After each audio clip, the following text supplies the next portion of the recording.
Hola a todos, soy Alfonso Lázaro, responsable de la formación técnica de esquí alpino en el Centro de Formación de Técnicos Deportivos Tándem. En este capítulo vamos a tratar la difícil tarea de analizar biomecánicamente a un esquiador. En primer lugar, es importante disponer de un protocolo a seguir, con el fin de no olvidar ningún elemento que pudiera ser de ayuda para acelerar el aprendizaje y progresión de nuestro alumno o atleta. Es innegable que el conocimiento de la técnica y la biomecánica más eficientes va a ser determinante e indispensable, pero la observación va a jugar un papel muy importante. ¿Qué elemento técnico observamos, en qué fase de la curva y cómo actúa el esquiador que estamos analizando?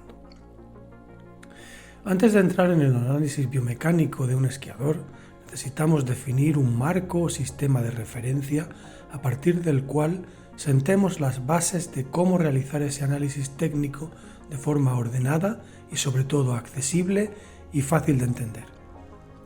Describimos en primer lugar la posición anatómica: cuerpo de pie, erguido, vista al frente, pies a la altura de los hombros y extremidades superiores extendidas a los lados del tronco. Para poder analizar esta imagen tridimensional se definen tres planos de referencia, llamados también planos anatómicos, es decir, pasamos de una imagen en 3 dimensiones a 3 imágenes en 2 dimensiones, simplificando así el análisis. Estos planos son superficies espaciales imaginarias que dividen al cuerpo humano y sirven para describir tanto la disposición de los diferentes tejidos, órganos y sistemas, como los movimientos que puede realizar cada una de las articulaciones en el cuerpo humano, que es lo que a nosotros nos interesa. En este caso, los planos se situarían justo en la articulación cuyo movimiento queremos estudiar, proporcionando de este modo un sistema de referencia desde donde poder describir de forma inequívoca el movimiento articular.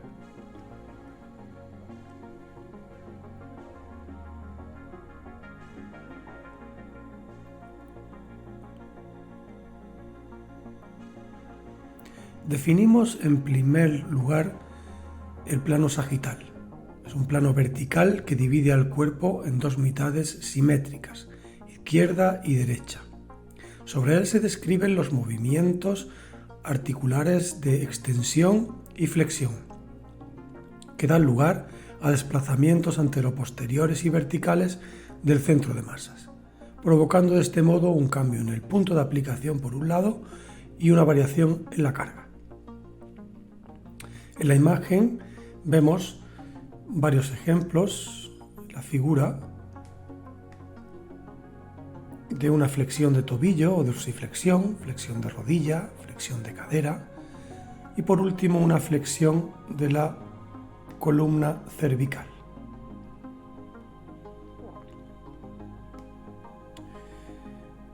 El siguiente plano es el plano frontal, que es también un plano vertical que divide al cuerpo en 2 mitades simétricas, delantera y trasera. Sobre él se describen los movimientos articulares de abducción y aducción, que dan lugar a desplazamientos laterales del centro de masas, más conocidos en la técnica de esquí como inclinación y angulación. En la figura vemos un movimiento de abducción de cadera, un movimiento de abducción de hombro, una inclinación lateral de la columna lumbar, que también da lugar a una inclinación de una elevación y depresión de la cintura pélvica, una inclinación de la columna dorsal y por último una inclinación también de la columna cervical.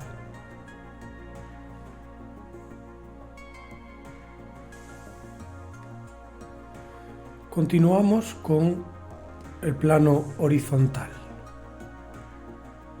El plano horizontal es un plano transversal que divide al cuerpo en 2 mitades, en este caso no son 2 mitades simétricas, la parte superior e inferior.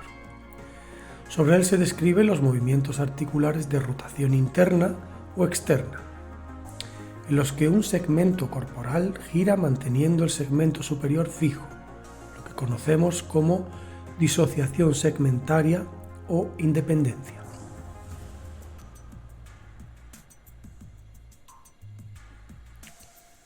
En la figura vemos una rotación de la columna dorsal,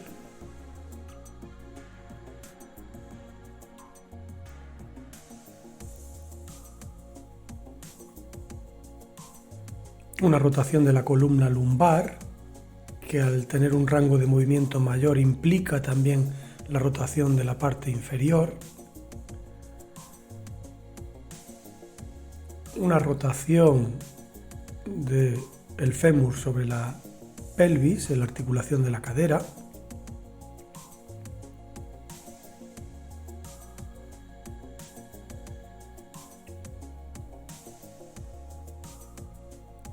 y por último una rotación de la columna cervical o del cuello.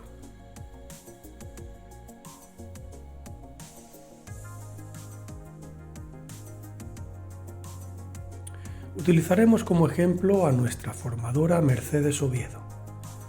Mostramos concretamente dos fotogramas pertenecientes a la fase de arco de una curva experta o tallada, sobre los que vamos a superponer una imagen en 2 dimensiones que podremos extrapolar a 3 dimensiones para posteriormente observarla desde cualquier ángulo.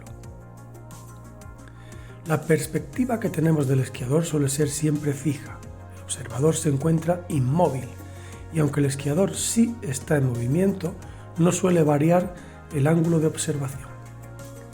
Lo más complejo es convertir la imagen que percibimos del esquiador, que es una imagen bidimensional, en una imagen tridimensional, que posteriormente nos permita analizar cada uno de los planos de referencia descritos. Es decir, nuestro cerebro debe crear una imagen mental en 3 dimensiones a partir de esa imagen plana, que es lo que vemos en realidad. Con el fin de aclarar todo lo que estamos hablando, hemos creado una imagen en 3 dimensiones de cada uno de los fotogramas que estamos tratando. Es interesante detenernos en estas imágenes y observarlas con detenimiento desde diferentes perspectivas y ángulos. Examinar cómo está colocada cada articulación y si es la postura más eficiente de acuerdo con la fase de la curva en la que nos encontramos. Con respecto a esta última observación, debemos hacer hincapié en la importancia de saber adaptar la técnica a nuestro alumno o atleta. No todos tenemos las mismas medidas antropométricas y eso da lugar a que puedan existir ciertas diferencias en la biomecánica de cada persona para conseguir un mismo objetivo. Lo importante, al fin y al cabo, es si el resultado que obtiene el esquiador es eficiente.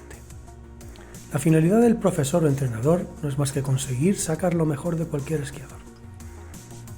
Para terminar, solo decir que el propósito de este capítulo ha sido resaltar la importancia de la observación y de qué protocolo seguir para realizar un análisis exhaustivo de un esquiador.